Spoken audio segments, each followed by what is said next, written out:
O te ofolo fatu ma fatalo fatu le ufionga le fong talai.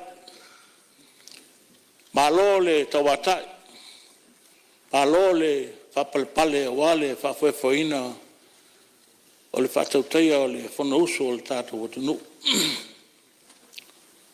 Faatailo finagalo nei taeao ma o te manatu o le tātou falauia I lo sa. Wal tau langa osi lumo le tua nei taeao. Ina ia fapalpale mai lona alofa. Wa le fonousu o le tātou watunu. Ai maise le fato fala inga sui malu le paimene. O le foi wa e fatu lima I le malu tawe o le mata. O wa le tawaloa ma le alo ia o tofinga. O wa le malo e fape foi le tuangai ai a sui malu uma le mata. I tofinga o tatu tau awene nei. A fia foi malala faululunga o mtanga luenga o lo fafautua wa lo tatu malo. Fape foi nisi o tapu inga a Samoa o tatu fatasil nei tae o limonua. O le foi wa e o wale tapu inga Samoa. A mata mai o nao se o pita titi. O li atu le nganga whaftai. Pa ia whal malo, pa ia whal atunu, pa ia whal kalesia. I le nofo whawhengaina o lo whanau no manu I le tua. Ma tapu ia whaiwal nei parmene.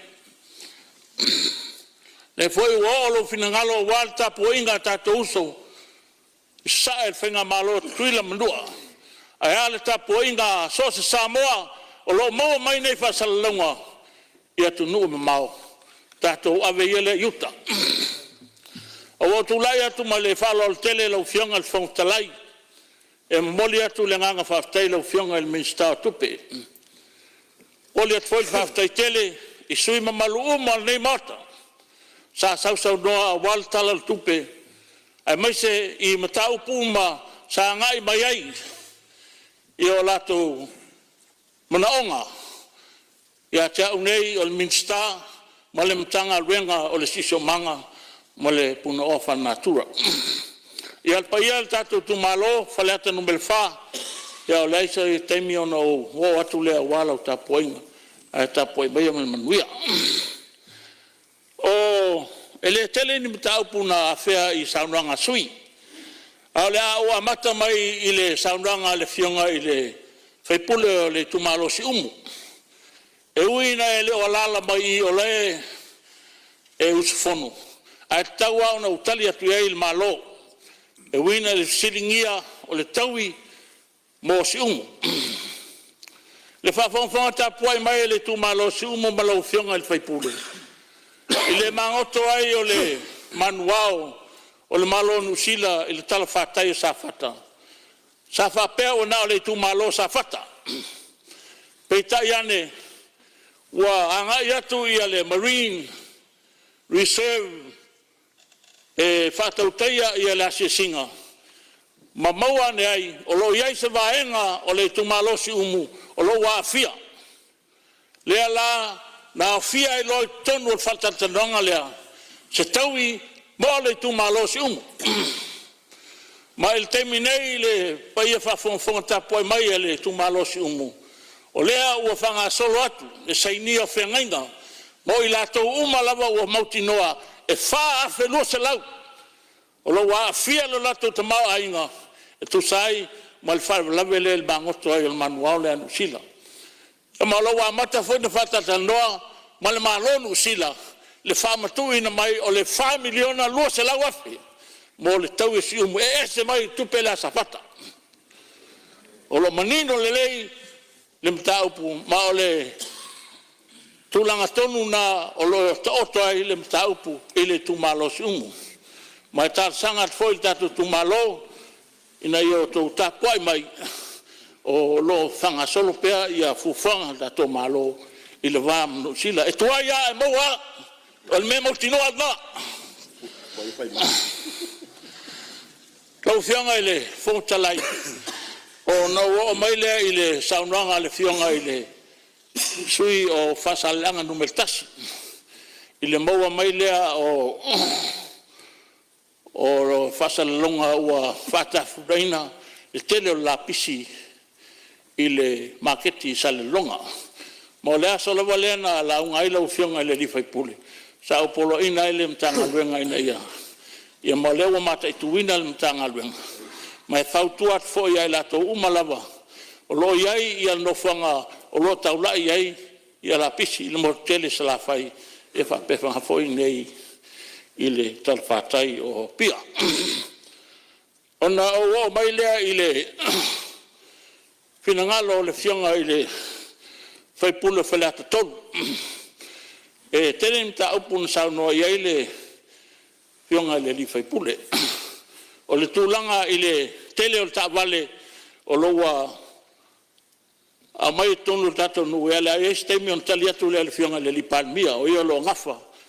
mo le tau veina o le tiute o le LTA o le tulanga i tinta vale o le ua fa mautu mai tu la fondo o le waste levy regulations mo la tu ina tu le revenue board mal kapeneta ni fa mautu ina mai e amatao mai ai le tingifango unga o apainu fatasi e matinta vale pe pasia tato talo tupe nei fa mautu mai sfinangalo le revenue board mal kapeneta ona wa mai le mta upuna e silingi ai le ai o se talo tupe nei il tupe la safata e lo fsidia o la me ka o mai ai itana ele se va nga tupe e ono fa matu watu kwa fa ile la wa ai tupe mai malo se le fia bal fa fa mai le tu malo o lo mai a u malava o tele mai lo ai il tele o fa talanga i lunga o pega te fa lang a mai se yang mai mo le tele fo ngasu ki nga maka ki nga kalina il tua ina il malo fa mai wale se tupe o fa nga ser tupe o le il tupe malo fa nga solo terminei le fa matu ina to tupe e se fulu afe mo le tupu la fai o safata o lo anga va il fa manduanga le ba il terminei o lo wa makan fa lu kongo la ko per account ya se leni mo le tusto fuina safata mo talia tu na winga ta opule a safata no fio mal kakaro ya le foi se fai se malo lo malo fio mal sta fa fio ni lo ya ya ua fa tai lo malo se si fongo lusu kai e ole tupele ona le malama e le tu faina o le vola umar talo tupele tu faina lava o le si mea o le tulanga le na fia fasili to le ua ta ua le mele yasium wale no ta ua o le uma nino sa ronga le fonta le ke va le peina sa ronga o la ua kufa wa ko como pega cami it's going out alo se suena mama mai la lo va solo ku fa ku pe o mai uma ke utanga inga uma msafaka o le ua mautu le malo o ke le no para men ko pisa e for ku pe safaka le ko fa o ya ya ya safaka ye le fionga le di fai pule le o fa ma va ngai ya le fela fena pa lo tele tito fa kasi ai ma le tu malo safata o makwa ka o ko lang kong fo fanga o mal va mal malo il kupela o la ni ko pisa ye se le o ma fai ya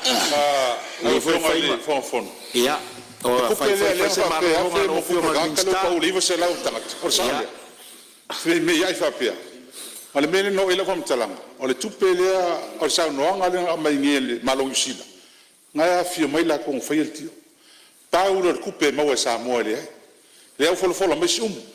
ale mele le fatwa a fa mo sum ko mo sa mo ato a wale va ngoko ko o toi water sa mo ia fenore su yo fala todo kala ku ia fenore su yo fala todo musalo le ato le tu la mai le tu la ya tu tai o malo e fai mo su yo minsta al mea le te le tato pisa le so no le malama a ta un tangata siri na pisa le tupela sa fata runga Facebook o le alam fonta e o lo pula le na fai o le se kope o fa nga se ser fas le kope e na sa no le fionga le minsta o nei le so o la vatu el tupe tono bank account a va se unga fo le te fono ya fui mana na vaenga ma la sala no tau fa so si la to tupe ni la fa pene mal spotlight le va in New Zealand po la to me fa tupe ni pe sa on fa so tupe na a vela va no ya sa fata e matua ilo le ia sao tangata tonu e alu ia tupe era fai a fai e sala le umi o au le Minister of Foreign Affairs le oe o mana ma fono va vasa manaia yo aso volengo walo ke ka oko o very fast coin o le me pito i siri na matano o vale o fai va vasa o el matai sa ma ye sila lo wotono this is just the beginning ele suru miliona le na matu first payment installment payment ala fatare no le sa no le pionga ele minister e fito tonu am ta pu e fatare no fa miliona si umulato ya ala wa mai ala nga iluma malier sui mal ta fayo na foreign affairs mal malo New Zealand la failas la yainga ma fufuanga ola me faile vale e to e vese pe tu o fa manuanga le fa solo tala noanga i le vafa va malo ale wa sa no nei to paulo le tupe io na fento tala no mal malo New Zealand e na tu portato vesi le fa fonga mai le tu o le upu e batu nei malo e o sai mai su fa la tolo le tali malo o le upu na ya o le upu e batu ia te o le Minister of Foreign Affairs that's what goes ai lo fina mai o to le se tupe to mo wa ele o to malo si menna o le malo le tele no il malo New Zealand len fa sa foi nei laksen o le upu honna na mafai la fa solo tele no anga temini nei la o fa to no le lo ye Syria na nafi ye in ba ma oi in mele fa tele no anga ta upu le anga le o mai ta we le o fiel ta to lo ye Syria negotiation o le va fa va malo New Zealand en fa to no nafi sa i langa o mil consultation o mil negotiation ina ia manuia le mele tu putua o le va ana sa suru ta to ngate fati ia fa mam na manga na mal fa lalo ia malo fa tai la tu watu le no ia fa le toro e si me o le fa fonga mai le fonga tai o malo e si me e si me tua e tai tu fa mo monga e ri ma tu fa mo monga ma tu o e so mai e ustala le fa mo monga le o manino sa no nga nusila palmia a fa yo tu fa wa le ai al militar no me tu sia me alo ia malia lalo finangalo le watani malo o le sanga lo fiong o le ile pepa le tu fo a fe mo e si pesa o mel miska e ile undertaking ne va pesa ni tangata a sai ni ro ele ko mo se kupe ele ko yesi ta sanga lo na a fa ile ia le a fa ia wa me ile o mai e si ni fa no mai tu langa o le tonu na le tu po ni ta to vesi o le to wo fa mala na i mai na me fa sai nga ka ia ngi ko mo se kupe. That's not the process. Atiel tanga luenga la el foreign affairs e ola to fa wa tera no nga po fe fa ia ele tu mama ina le ngoto le vale New Zealand I ai sa tau sanga le melea ele tu mama ina ma la me to va iri le ia ila to si sio manga mana to ia le to mai me uma le tu watu e malta to lo yesiri o e va ai me pito siri no le lei mo le tunu ato nga mena le fa mai fa pe fa o so ka sengi re ko mo se kupe mena le tu po nel fenumi yo tato me malie fa le tolu malie sui tai le tuangai ya le sa ta olo malie sui tai le tuangai se so sonia tu le fo fai malu o tato faiva fai malu o tato faiva malie fa le tolu o tele tu atua se va no winga mta upule le tu pesium o le watali le malo o le mtafa yo ina malo pe amai se furu miliona pe amai li se furu miliona po li si lu se furu miliona o le mtafa yo ina malo i le si malo a le tulanga wa esa no ia e tu sai o le fa mamla manga mani vaenga na maua ia fo isu enga ia le fa mamla mal fon talai o le tali muli o le malo ia ai mali fina ngalo e le tu al fon talai sa va no tulanga le le tulanga le tu pesu bla usa no mai le fionga al minsta e onga le mtanga luenga mal si manga wa fain la fa sol le fo tali mamla le fionga le lipan mia le la ua feutanga inga ma le palemia o le la tunu ia tatou talia lupe o maunga a le tūlanga wha maumau ngā tangata la tau mana wha maumau leo tali manino te tai malo ia o le tūlanga nau wha manino o le tūlanga lea mai le toe ia i fwoi sa wano e tu atu o le whong whetalai tūsa wha mamanga le malo i le tau i mosium ia ono le manua o New Zealand na wha pena wha le tonu ngā te whali ma le nganga wha aloalo e o fionga le whong whetalai ia leo si mtaupule i le te lewa siwa mtalanga ele mtaupule lewa sa uno e tūlanga iai ana le sa tau melo ngoa le mafuanga na lo tula ia tu o te le fia a fia fu le fina unga le fai nei ai mafu fu na o tala no i me fa pea o nei fu ia inga i tua fisiri mai o mai tala no mai ale ala o te fa maunia o isi na mai ma pepa i e kasing mo se fautuanga o la la fa mai ni si fai upo o le pepa le na mai marato ai sei ni loa wa mutalo i e leto e Moses so sot o puwa la mai ko ngol fe nga la mai fsini mai a po ra so foto o ko ya pule o to al manino na man la mon taupu e a fe se lau le sa fe se lau o le lau ba wa malia mai le sui lau mon tu puwa le to fa popo istanga ia malia mai le sui lau fionga sui tai se le ni si malia mai o fionga sui tai tai la se tuatu la no la se tuatu se fai ma vai mai fa tuatu la no tai tai malo e fa fonga mal tai fono mal committee o lo ngafa mal lu filufino tu pele e le tau na yese me le lo al malo ya inga ina vea o ila le puna mel tu nga mele fa tupu a fa lo atau ma ese el tamo fai le malo e fina tu pe fa bop alela ave tu pe fa segni tanata o mali li eletto e ma se stupi au fema te telefono ma tato committee so si sile i fa matalanga e mai ele tar fe ngai ma so e mai la fa mambonga pe sa ola mele a mai fa mambonga ta pala o fema fong tele mai fa mambonga tu inga segni la nei fe mai to ainga o le fa pe mai a segni lo eletto e Moses fa mania o ila le vai manu al tato mta upule ta fai e se le negotiation le fa sanga ye le malo mo le pui ale tu no ato ma to inga ta me sanga la le tu le fa lo ata wel fe mai asai ni lo le sene ole fa to nunga na alta to committee o mo di mai sto li poti va vel capeneta telefono il capeneta te ma me fa mam la mal ta pule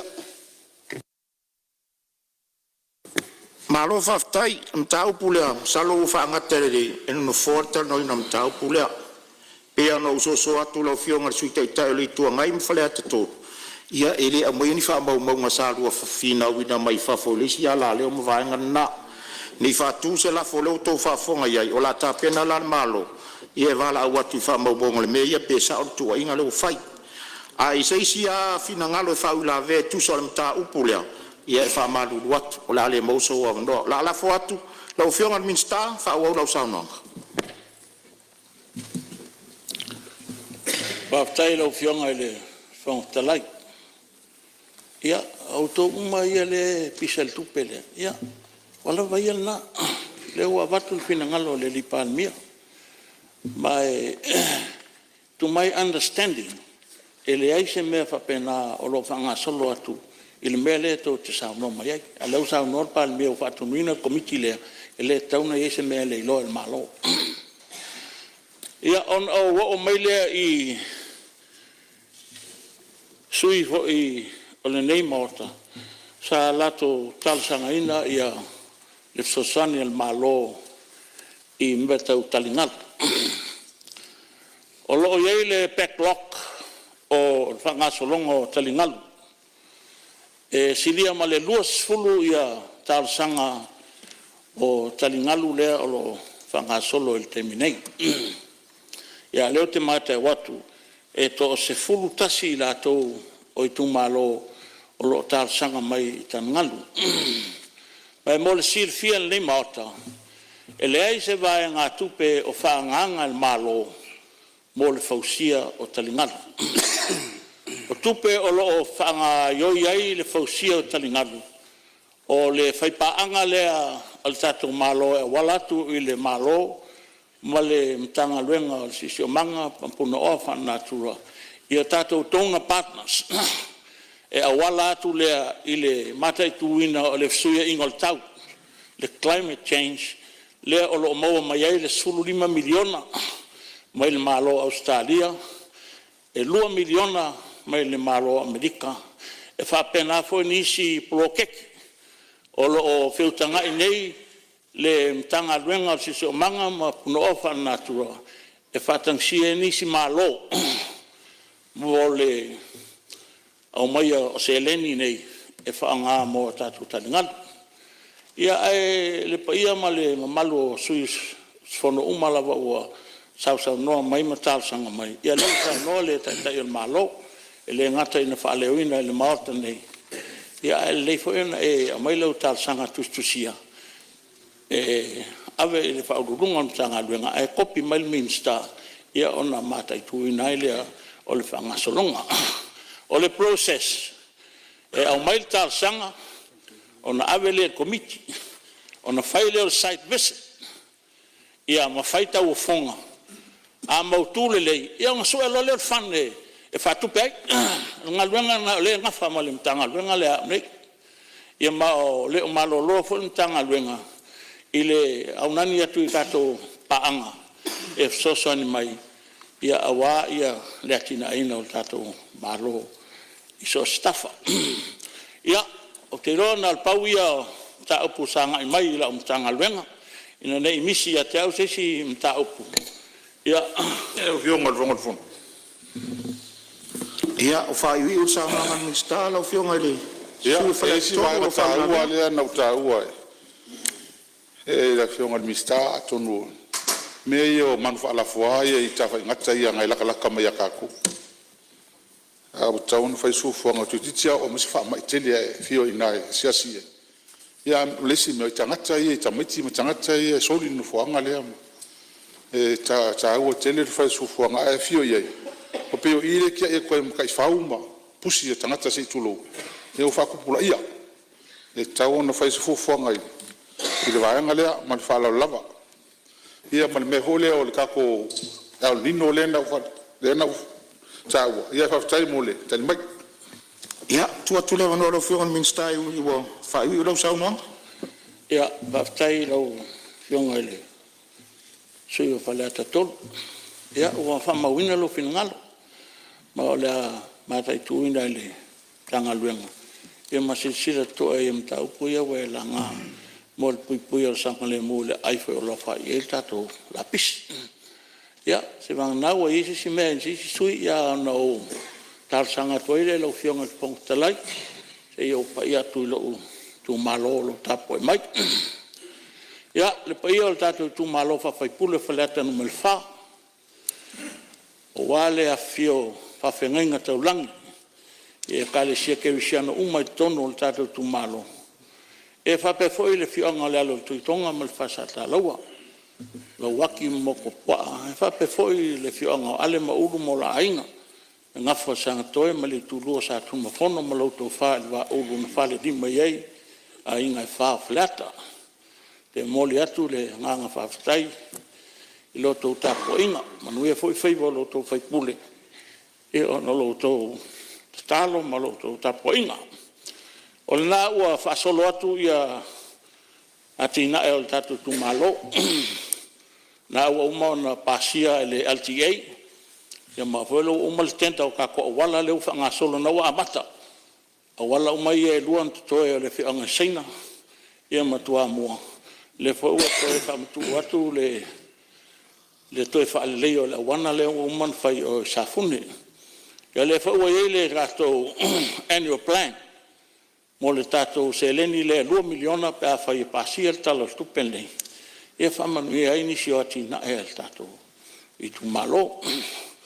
mo le atu le nganga fa tele lo to tapo inga ia le pa ia le mota fa malulu fo ala fo so to fa fongo si fo le leo de malo ia ko kung masani la wa ia manu tele le kono uso sa mo pa